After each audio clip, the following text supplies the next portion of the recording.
j'espère que vous allez bien. Bienvenue dans cette nouvelle vidéo, une vidéo favorite de l'année 2025.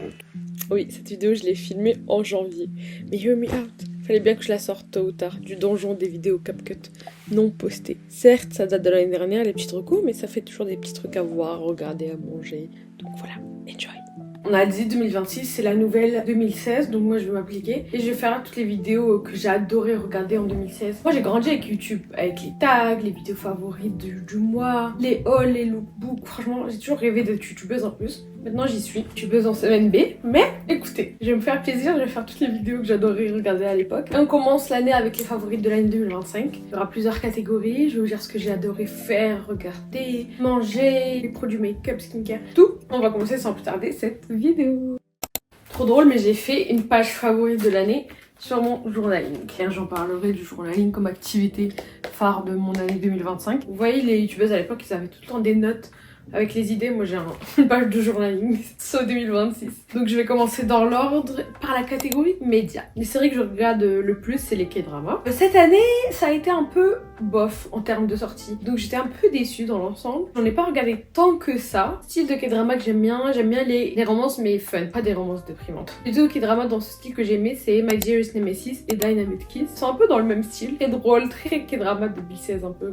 Pour être honnête, cette série, je l'ai regardée pour les deux acteurs. L'actrice, je l'ai beaucoup aimée dans True Beauty. Et l'acteur, je l'ai beaucoup aimé dans My Twinkling, Watermelon, dans, comment s'appelle la série où ça se bat, Weak Hero Class. J'ai un coup de cœur pour cet acteur et du coup, j'ai regardé pour eux et j'étais pas déçue, c'était très très drôle. C'est un drama réconfortant honnêtement. Donc c'est une romance de bureau, drôle, ils se connaissaient quand ils étaient ados, ils se détestaient, blablabla, mais ils se reconnaissent pas alors que c'est toujours le cas ça dans les K-dramas. Pareil du coup pour Dynamite Kiss, c'est la même dynamique fun du bureau. J'aime beaucoup la chimie entre les deux acteurs. C'est un petit vent de fraîcheur dans cette fin d'année, surtout que toute l'année était en haisse de K-drama qui était bien, donc Dynamite Kiss, je trouve qu'il est venu apporter un peu ce petit vent de fraîcheur en fin d'année. Donc voilà, à part ces dramas drôles, j'ai aimé un K-drama un peu plus remise en question. Il m'a touchée personnellement parce que du coup il s'appelle Power in Written Seoul. C'est deux jumelles. Comme j'ai une jumelle, je me suis un peu identifiée à la série. L'une du coup travaille en entreprise et l'autre suite à un, j'espère que je spoil pas, mais suite à un accident n'a pas pu réaliser ses rêves, donc elle est considérée un peu comme la ratée de la famille parce que elle fait des petits jobs à droite à gauche. L'histoire se concentre sur le fait que du coup la sœur qui n'a pas de job fixe va remplacer sa sœur employée de bureau parce que l'autre est en burn-out et il rencontre des difficultés avec son taf, la soulager pour la sauver un peu de ce qui se passe au bureau sans que j'en dise plus. Des vraies jumelles quoi, qui se ressemblent tout comme deux gouttes d'eau.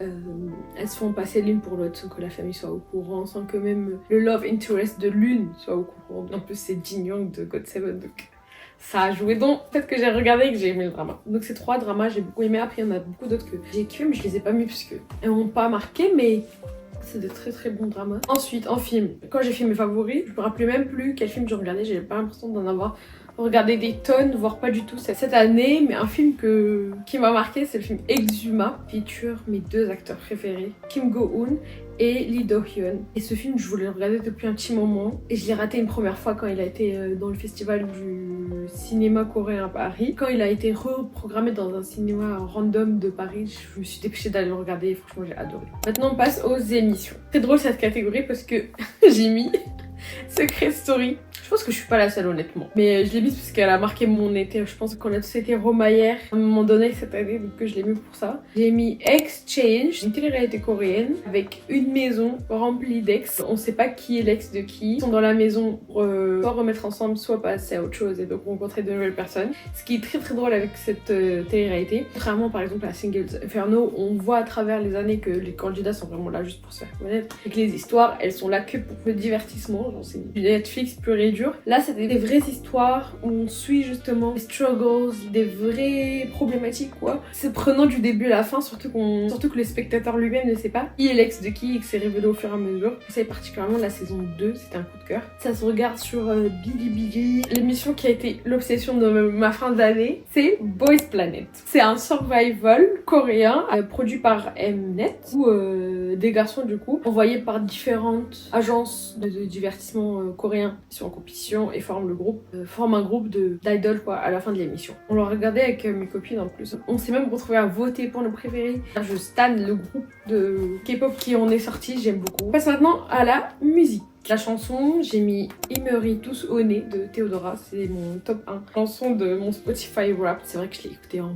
boucle cette chanson, c'est une dinguerie. Je l'aime tellement. Vous aimez mes dos en éclat. Mélancolique, nostalgique, triste, mais en même temps très très forte cette dame. Theodora est dans mes favoris 2026. Ensuite en album, j'ai mis l'album de Jennie, Ruby. J'ai adoré son projet, franchement, ça se voit qu'elle y avait mis tout son cœur, ça lui ressemblait. Artistiquement, elle travaille avec des artistes franchement très talentueux, soit avec comment il s'appelle le directeur artistique de son clip Zen, très très beau à voir franchement. C'est un projet qui m'a beaucoup plu, surtout les plans et même l'enchaînement des chansons. C'est un album que je me trouve à réécouter en boucle et à la suite beaucoup dans l'année, donc j'ai mis Hobby de Jennie. En concert, j'ai fait une catégorie concert, j'ai mis mes concerts préférés. En janvier, j'ai vu P1 Harmony dans leur tournée Utopia à Paris. En plus c'était à la salle, vous savez la salle dans le 93, Arena Grand Paris, c'est drôle. Ils ont mis la barre très très haute. En plus c'est un concert que j'ai vu qu'avec mes copines, mais voilà, P1 Harmony. Ensuite, quelques jours après, il y a eu le gala des pièces jeunes avec rien de plus que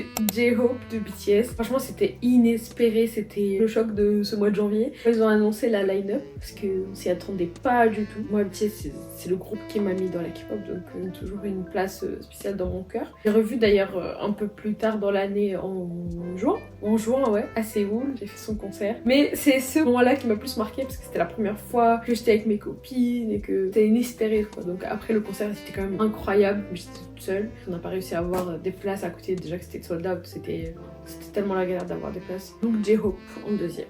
Enfin le gala des pièces jaunes, mais J-Hope particulièrement. En plus on a vu Gigi et Taeyang de Big Bang, c'était quand même un concert de folie. Une line-up de folie.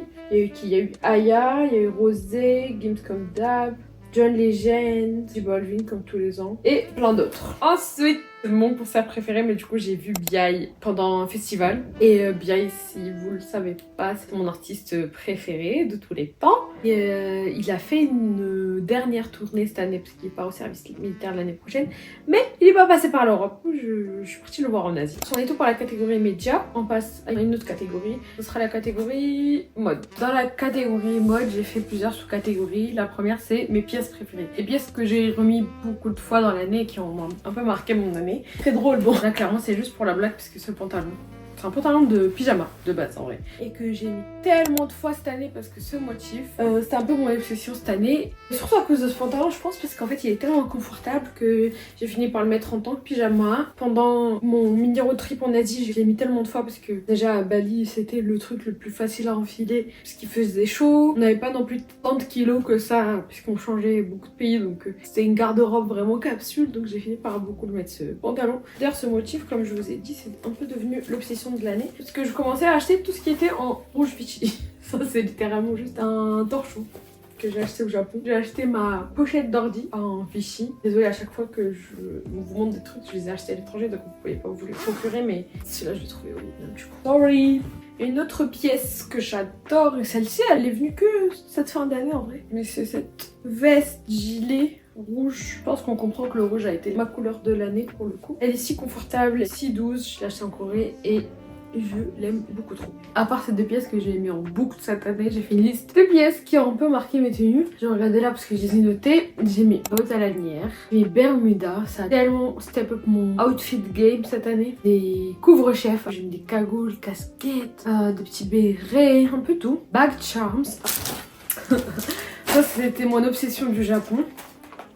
Ça c'est mon butin du voyage. Un autre motif qui m'a marqué cette année, en tout cas cette fin d'année, c'est le motif à pois. Je me rappelle vous en avoir parlé dans ma vidéo tendance. Je disais ouais moi je vais pas céder à ça, enfin en tout cas je vous disais que bah ça va être micro-trend. Je suis hypocrite parce que je suis tombée.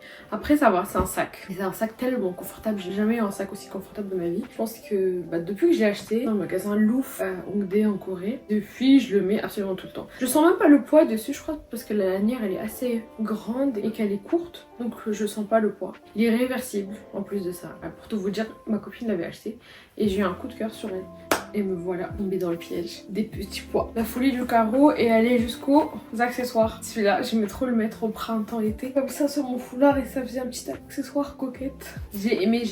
Casquette camo. Je sais pas si c'est un favori de l'année, mais en tout cas c'est un coup de cœur. C'est un de mes achats préf de l'année. Je vous en ai parlé la semaine dernière d'ailleurs dans la vidéo de Chine à Séoul. Chaussures Ganni, ah oui, les fausses Ganni. L'objectif c'est d'acheter les chaussures Ganni, j'aimerais les trouver en seconde main. Voilà tout pour la catégorie. Moi j'ai aussi fait une catégorie food. J'ai mis mes plats préférés et des snacks, enfin un peu tout. Les plats que j'ai adoré manger cette année ce sont le curry. Je le faisais beaucoup à la maison. J'ai acheté les petits cubes de curry là dans les magasins asiatiques et c'est super simple. Faut juste mettre ça dans une casserole avec de l'eau, accompagner ça avec du riz, du poulet ou quoi. J'ai aussi eu une obsession pour les grilled cheese, notamment celui de culte. Ils le font super bien. Depuis que je l'ai mangé là-bas, j'ai développé une obsession pour ce plat. Plus simple et rapide à faire honnêtement. Un autre comfort food que j'aimais trop manger, c'est les jjajangmyeon, c'est les nouilles aux haricots noirs. J'ai acheté les spaghettis là au magasin ou sinon quand j'ai voyagé en Corée, je les prenais souvent. Ma boisson préférée de l'année, comme toute matcha girl qui se respecte, c'est le matcha. Et celui qui m'a marqué cette année que je trouvais super bon, c'est le matcha au coulis de framboise de Maison Matcha. Ils ont changé de nom, maintenant il s'appelle 66 Matcha. Et en boisson elle a été grave bonne.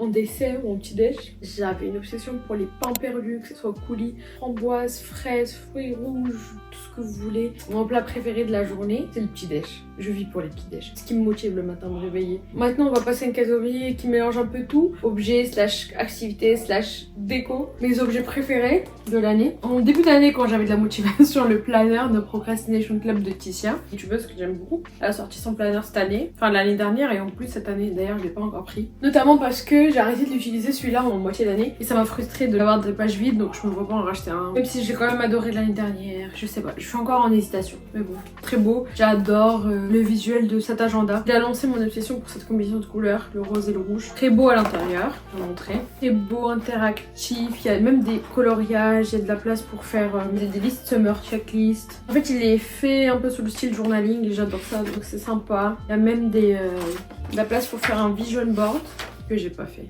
Et à la fin, elle a même intégré des stickers. Franchement, grave complet cet agenda. Je vous le conseille, du coup, la nouvelle version, elle a l'air tout aussi jolie. Elle a fait 2 couvertures différentes, une rose, une bleue. Comme on est déjà mi-janvier, il reste pas beaucoup en stock, donc voilà, il est quand même assez onéreux, 25 €. Mais honnêtement, il vaut le coup. Mais mon objet qui a marqué l'année du début à la fin, c'est mon journal. J'ai commencé le journaling cette année. Je documentais ma vie avec des photos. Je faisais du scrapbooking, pour être exact, pas du journaling où j'écris. J'ai surtout du junk journal, du scrapbooking. Est-ce que je vous montre mes pages préférées de l'année? Là, début d'année, j'ai un peu géré, honnêtement. Les pages de janvier sont très jolies. Mais mes pages préférées de l'année, déjà la page de Kamakura. Elle représente tellement bien la journée, j'y aimais tout mon cœur. Cette double page du Japon aussi, j'aime trop. J'aime trop les couleurs. Les filles, différents moods, un mood un peu Vivienne Westwood et un mood kawaii. En fait, mes pages du Japon, honnêtement. La page Kyoto Osaka aussi, elle est grave belle. Ce mood un peu vintage. Dans la page Kyoto. Et très coloré, très jaune pour Osaka. Ouais, c'est souvent les pages où je récupère pas mal de petits trucs intéressants. Cette activité, elle m'a rendue folle. Dans les cafés, les magasins, tout ce que vous voulez, j'étais tout en train de récupérer des petits papiers, des tickets de caisse. C'est un peu la honte, mais ça vaut le coup, on est d'accord. Ah oui, cette lampe aussi, c'est un de mes objets préférés de l'année. C'est ma copine qui me l'a offert et je l'adore, je l'aime beaucoup. Je voulais l'avoir depuis un petit moment, donc quand je l'ai eu, j'étais très contente. Un autre motif que j'ai adoré, mais cette fois pour la déco, les carreaux noirs et blancs. Ça, c'est le papier peint. Le autocollant, papier autocollant que j'ai utilisé pour que ce mon bureau. Et c'est de ce genre de carreaux dont je vous parlais. Je peux le considérer en favori pour la déco. Donc voilà, je pense que j'ai assez parlé. Moi, si j'ai oublié une catégorie, dites-moi vous vos favoris de l'année en commentaire. Je vous fais un gros bisou et je vous dis pour dimanche.